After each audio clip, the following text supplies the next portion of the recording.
సుమన్ టీవీలో మీ business promotions కోసం ఈ కింది నెంబర్ను సంప్రదించగలరు.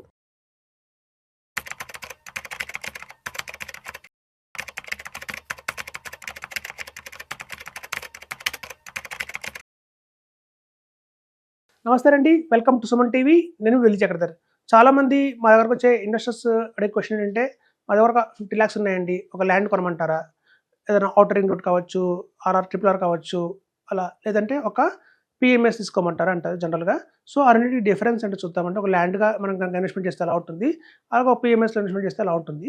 ఇక చూడండి, మనకి లిక్విడిటీ అంటే ఏంటంటే, మనం రేపు పొద్దున అమ్మాలి అన్నప్పుడు ఒక ల్యాండ్లో పెట్టామంటే 50 lakhs అంత ఈజీగా అమ్ముకోలేమండి. అట్లీస్ట్ 3 years 4 years ఆగాల్సి వస్తుంది, 5 years ఆగాల్సి వస్తుంది. మనం అమ్ముదాం అనుకుని స్టార్ట్ చేసిన దగ్గర నుంచి కూడా కొన్నిసార్లు 2 years కూడా పట్టచ్చు అమ్మడానికి. ఒక మంచి బయర్ దొరకాలి. సో లిక్విడిటీ అనేది చాలా హైలీ ప్రాబ్లంగా ఉంటుందండి మనకి ల్యాండ్లో. అలా కనుక మనకు పిఎంఎస్ చూస్తే అందులో ఏముంటుందండి, మనం పెట్టిన ఇన్వెస్ట్మెంట్ చేసిన 6 monthsకో 3 monthsకో కావాలన్నా కూడా ఎమర్జెన్సీ వస్తే విత్డ్రా చేయొచ్చు. ఆ రోజు మార్కెట్ వాల్యూ ప్రకారం మనకి వాల్యూ అనేది చేతిలో ఉంటుంది. సో లిక్విడిటీ ఎక్కడున్నా సరే, అక్రాస్ ద వరల్డ్లో ఎక్కడున్నా కూడా ఆన్లైన్లో ద్వారా కూడా మనం అమ్మేయచ్చు పిఎంఎస్ని. సో ఇక్కడ లిక్విడిటీ అనేది చాలా చాలా ఇంపార్టెంట్ తీసుకోవాలి. ప్రతి ఒక్క ఇన్వెస్ట్మెంట్లో కూడా మనం చూస్తే ఇక్కడ లిక్విడిటీ అనేది చాలా సులభంగా ఉంటుంది మనకి పిఎంఎస్లో. అలాగే డైవర్సిఫికేషన్ చూడండి, మనం పెట్టిన 50 lakhs కూడా ఒకటే బెట్ చేయాలి ఒక ల్యాండ్ మీద. ఓకే, నేను పర్టికులర్గా నమ్ముతున్నాను బలంగా, ఈ ల్యాండ్ బాగా పెరుగుతుంది, ఈ ఏరియా బాగా పెరుగుతుంది అని చెప్పి మొత్తం 50 lakhs మనం ఒకటే ల్యాండ్లో ఇన్వెస్ట్మెంట్ చేయొచ్చు. లేదా 25 lakhs దాకా 2 different ఏరియాస్లో కనుక పెట్టచ్చు. కానీ ఇక్కడ చూడండి, మన 50 lakhs వచ్చేసి 25 నుంచి 30 స్టాక్స్లోకి అయితే అది స్ప్లిట్ అవుతుంది. ఆ 30 స్టాక్స్లో కూడా చూస్తే మనకి ఒక ఫార్మా కంపెనీ కావచ్చు, ఒక auto, banking, financial services, IT, ఇట్లా 5-6 సెక్టర్లో ఇన్వెస్ట్మెంట్ చేస్తారు. అలాగే 25 నుంచి 30 స్టాక్స్లో కనుక మన అమౌంట్ వెళ్తుంది కాబట్టి ఒక 5 stocks 3 stocks కొంచెం పర్ఫార్మెన్స్ తక్కువ ఉన్నా కూడా బ్యాలెన్స్ అయిపోతుంది. మిగతా 17 stocks అవుట్ పర్ఫార్మ్ చేస్తాయి కాబట్టి మనకి రిటర్న్స్ అనేవి గ్యారంటీగా వస్తాయి. సో ఇక్కడ డైవర్సిఫికేషన్ అనేది చాలా ఇంపార్టెంట్ అండి. ఇక్కడ చూస్తే మనం మొత్తం 50 lakhs ఒకటే పర్టికులర్ ఏరియాలో ఉండిపోయింది. ఇక్కడైతే మనకి 25 to 30 స్టాక్స్ దాకా అలొకేట్ అయింది. పార్షియల్ విత్డ్రాయల్ అంటే సపోజ్ చూడండి, మనం పెట్టిన 50 lakhs రేపొద్దున అప్రిషియేషన్ వచ్చింది మార్కెట్లో, అది అమాంతం 70 lakhs దాకా వెళ్ళింది అనుకుందాం ల్యాండ్లో. కానీ మనం అందులో 20 lakhs మనం అమ్మగలుగుతామా అంటే అమ్మలేం. అమ్మితే మొత్తం ల్యాండ్ అమ్మేయాలి. కానీ ఇక్కడ చూడండి, మనం పెట్టిన 50 lakhs కూడా పార్షియల్ విత్డ్రాయల్ చేసుకోవచ్చు. సపోజ్ మనకి అమాంతం ఒక 60 lakhs అయింది, ఒక 10 lakhs ప్రాఫిట్ వచ్చింది. సో మనకి ఏదైనా ఎమర్జెన్సీ వచ్చినప్పుడు కేవలం ఆ ప్రాఫిట్ మాత్రమే మనం విత్డ్రా చేసుకోవచ్చు. సో ఆ వెసులుబాటు అనేది మనకి ఈ పిఎంఎస్లో వస్తుంది. అలాగే పార్షియల్ విత్డ్రాయల్ చేయొచ్చు. అలాగే ఎప్పుడైనా లంసమ్గా ఇంకొక 1 lakh ఉంది యాడ్ చేద్దామన్నా కూడా యాడ్ చేయొచ్చు.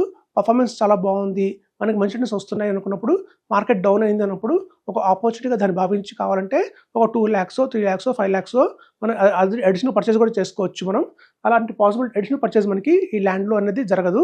సో కాబట్టి పార్షియల్ విత్డ్రాయల్ ఆప్షన్ ఉంది, అడిషనల్ పర్చేజ్ ఆప్షన్ కూడా మనకి పిఎంఎస్లో ఉంటుందండి.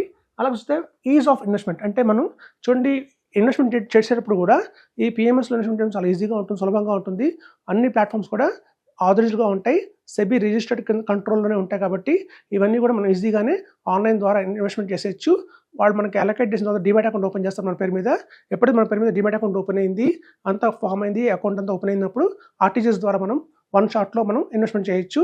అదే కనుక మనం ల్యాండ్ కొనాలి అంటే ముందుగా పేపర్ వర్క్ తీసుకోవాలి, లింక్ డాక్యుమెంట్స్ చూడాలి, ఒక అడ్వకేట్ని సంప్రదించి లీగల్ ఒపీనియన్ తీసుకోవాలి. సో ఇలాంటివన్నీ పేపర్ వర్క్ చాలా ఉంటుందండి. ఒక ఇన్వెస్ట్మెంట్ చేయాలి అంటే మాత్రం ల్యాండ్లో కనుక చాలా ముందు చూసుకోవాలి మనం, అంత ఈజీగా ఉండదు. సో పేపర్ వర్క్ అనేది చాలా పేపర్ వర్క్ ఉంటుంది. అలాగే లీగల్ ఒపీనియన్ తీసుకోవాలి, అన్ని ఆలోచించుకున్న తర్వాతే మనం కనుక ఇన్వెస్ట్మెంట్ చేయాల్సి వస్తుంది. వేరే మనకి ఇక్కడ పిఎంఎస్లో అయితే అవసరం లేదండి, వితిన్ 7 daysలోనే మనం ఒక ప్రాపర్ ఛానల్ ద్వారా ఇన్వెస్ట్మెంట్ చేసేయచ్చు. అలాగే చూస్తే చార్జెస్ చూస్తే మనకి ల్యాండ్లో బ్రోకరేజ్ ఉంటుందండి. మనకి ఎవరైతే బ్రోకరేజ్ ఉంటారో అతనికి మనం 1% కానీ 2% కానీ ఇవ్వాల్సి వస్తుంది. ది సేమ్ రిజిస్ట్రేషన్ చార్జెస్ కూడా 6% దాకా కట్టాల్సి వస్తుంది. సో ఇక్కడ మనకి ఎక్కువ చార్జెస్ అయితే ఉంటాయి.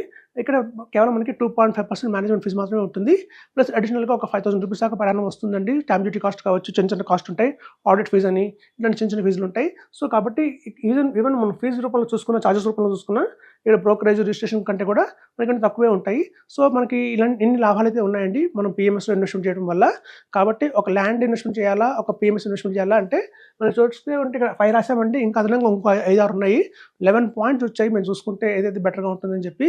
సో కాబట్టి మన పిఎంఎస్ చేయడమే బెటర్ ఉంటుంది.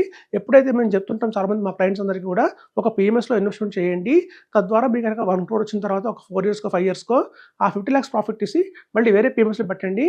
ఎందుకంటే కొన్ని పిఎంఎస్లు కోర్ అండ్ సాటిలైట్ ఫాలో అవుతాయి, కొన్ని PMS flexi cap model follow అవుతాయి, కొన్ని PMS mid cap small cap మీద ఫాలో అవుతాయి. సో రకరకాల స్ట్రాటజీస్తో మన పిఎంఎస్ అవైలబిలిటీలో ఉన్నాయి మార్కెట్లో. సో మనకి ఎప్పుడైతే 2 crores వచ్చిన దాకా కూడా పిఎంఎస్లో ఉండి, ఎప్పుడైతే మన వాల్యూ ఆఫ్ బిజినెస్ కానివ్వండి, మన వాల్యూ అమౌంట్ కానీ 2 crores నుంచి 3 crores అయిందో అప్పుడు 1 crore తీసి మనం ఏఎఫ్ రికమెండ్ చేస్తాము. సో అదండి, మనం ఏంటంటే ఒక్క పిఎంఎస్లోనే మనం ఆగిపోకుండా రాబోయే రోజుల్లో అదే పిఎంఎస్ని 3-4 మల్టిప్లై చేసుకుంటూ వెళ్ళిపోవచ్చు. సో ఆప్షన్స్ కూడా మనకి ఎప్పుడైతే మన అమౌంట్ అనేది కొంచెం 3-4 పిఎంఎస్లో ఉంటుందో అప్పుడు మనకి సాటిలైట్ స్ట్రాటజీ ఉంటుంది మన దగ్గర ఫ్లెక్సీ క్యాప్ మోడల్ పిఎంఎస్ ఉంటుంది, అలాగే mid cap and small cap PMS ఉంటుంది.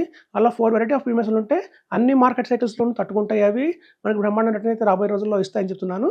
సో అదండి పిఎంఎస్. మన దగ్గర కనుక 50 lakhs ఉంది అంటే కనుక ల్యాండ్లో ఇన్వెస్ట్మెంట్ చేసే కన్నా కూడా ఇట్లాంటి పిఎంఎస్ ద్వారా ఇన్వెస్ట్మెంట్ చేయడం అది లాభం చేస్తున్నాను. Thank you.